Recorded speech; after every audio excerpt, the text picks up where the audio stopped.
The Formula One circus now rolls into Monte Carlo, home of the most glamorous and prestigious event on the calendar, the Monaco Grand Prix. But this year, it's not just the opulence that's drawing attention. A shakeup in the regulations promises to add an entirely new layer of complexity to a race already known for its tight margins. For the first time, Monaco will enforce a mandatory two-stop strategy, turning a typically processional event into a strategic battlefield. And with forecasts hinting at potential rain on Saturday, the situation becomes even more unpredictable. This track has long been a venue where overtaking is nearly impossible. As a result, teams have historically relied almost exclusively on pit stop timing to make up positions, but even that has been largely ineffective in recent years. Tire degradation is minimal here due to the low-speed nature of the circuit, and when a red flag or safety car is deployed, which happens frequently, it grants teams a free stop without changing the competitive order. Last year was the perfect example. The top 10 drivers finished in exactly the same order they started. There wasn't a single change in position, even momentarily. A massive crash involving Sergio Perez and Kevin Magnussen, which also caught out Nico Hülkenberg, brought out a red flag early in the race. The entire field took advantage of the stoppage to switch tires and then cruise to the finish in procession. That kind of static race is what the FIA now wants to disrupt. Enter the new rule, every driver must now complete at least 2 pit stops and use a minimum of 3 different tire compounds throughout the race. These can be dry or wet weather tires, but if rain stays away, drivers are obliged to run at least 2 types of slicks, one of which must be either the medium or hard compound due to their mandated status. Failure to comply with this rule won't just be a slap on the wrist. The penalties are severe. A 30-second time penalty will be added to any driver's total if they don't meet the compound requirements. In more extreme cases, disqualification from the final results is also possible. The rules even address scenarios where only 1 tire compound is used, regardless of conditions, something that could earn a driver an additional 30-second penalty. While some might argue that the FIA is restricting team strategy, it's actually the opposite. This move forces teams out of their comfort zones. It compels them to think creatively and adapt on the fly. In a race where a single pit stop can decide the outcome, now there will be 2. Strategic brilliance, not just track position, may now define the victor in Monaco. Expect the unexpected. Back in 2022, we saw how a moment of traffic could shape an entire race. When Carlos Sainz exited the pits, he found himself stuck behind Nicholas Latifi, costing him valuable time, around 3 to 4 seconds, as he tried to unlap himself safely. That slight delay was enough to give Sergio Perez the upper hand, allowing him to take the lead and ultimately win the race. It's situations like this that the FIA is aiming to minimize. A single safety car or red flag shouldn't have the power to dictate the entire outcome of a Grand Prix, especially in a place as strategy-sensitive as Monaco. Let's take a look at the circuit characteristics. Monaco offers maximum traction, a perfect 5 out of 5. But the grip level of the asphalt is one of the lowest on the calendar, rated just 2 out of 5. Add to that the lowest possible scores for both asphalt abrasion and lateral tire stress, and you get a track where tire degradation is minimal and overtaking is close to impossible. No surprise, really. This is the slowest circuit in Formula One.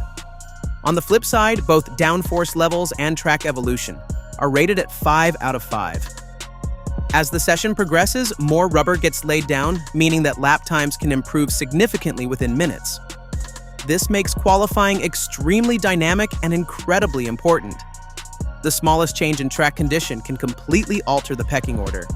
And this brings us to Monaco's golden rule: Saturday is everything. Because of how tough it is to pass here, grid position often decides the race. While the new 2-stop rule may introduce some variability, track position is still king. That means the teams with the best single lap performance will carry a massive advantage into Sunday. Now let's talk weather. Initial forecasts suggest a 55% chance of rain on Saturday, meaning we could be in for a mixed qualifying session or even a changeable race. These predictions do fluctuate daily, but Monaco is known for its fast-changing conditions. A wet-to-dry scenario, like we saw earlier this year in Australia. is definitely within the realm of possibility. If the weather does turn unpredictable, expect teams like McLaren and drivers like Max Verstappen to shine. But one team under particular scrutiny is Ferrari. Team principal Frederic Vasseur recently admitted that Ferrari has struggled in qualifying compared to their race pace. While they've shown solid form on Sundays, Saturdays have been their Achilles heel. "Even when our race performance is strong, we're still behind teams like McLaren," he said. "We're working hard to understand why qualifying isn't clicking for us."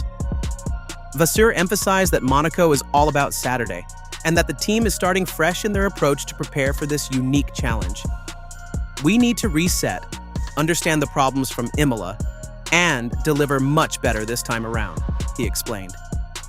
Ferrari arrives in Monte Carlo as the most recent Grand Prix winners, thanks to Charles Leclerc's triumph in the last race, a victory that carried special weight for the Monegasque driver. But repeating that success on home soil will be a tall order. Even Leclerc has tempered expectations, aware that a podium fight will demand a near-perfect Saturday. In Monaco, where overtaking is nearly impossible and every second counts, Ferrari might just find a silver lining in the new mandatory two-stop rule. Why? Because their recent pit stop performances have been outstanding. In Bahrain, the Maranello squad set the benchmark with a lightning-fast 2.0-second stop, the quickest of the weekend. In a race where strategy could make all the difference, Ferrari's efficiency in the pit lane might give them a crucial edge. That said, the bigger picture still shows McLaren at the top. Their car has been thriving on circuits that demand high downforce and precision through low-speed corners, exactly the kind of layout Monaco offers. And while Verstappen remains their biggest threat in terms of pure race pace, McLaren has shown consistency and control, especially over one lap.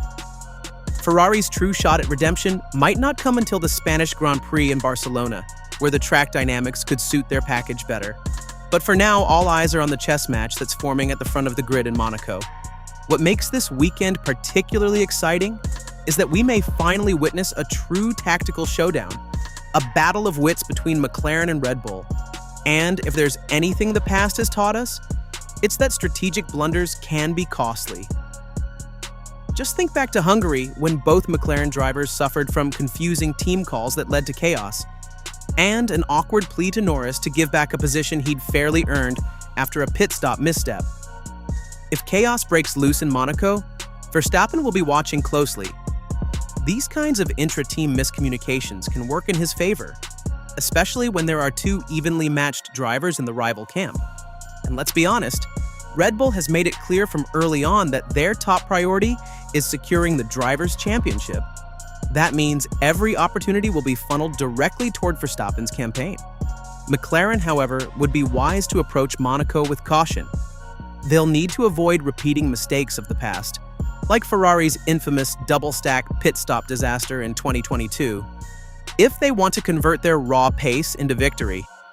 So what should we expect from the 2025 Monaco Grand Prix? Rain could play its part and turn the weekend upside down. But even if the skies stay clear, strategy, pit stops, and precision will take center stage. Now it's your turn. What are your predictions for this weekend? Who do you think will come out on top in Monaco? Comments below. And once you're done, don't forget to click on the video that's popping up on your screen right now. And don't forget to subscribe my channel.